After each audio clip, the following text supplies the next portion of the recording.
Bueno amigos, aquí les presentamos esta iniciativa que tenemos, ¿no?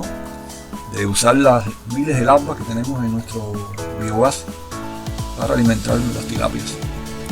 Nos parece que es una forma también de erradicar estas larvas que se convierten finalmente en mosquitos y es una buena fuente de proteínas para nuestras tilapias.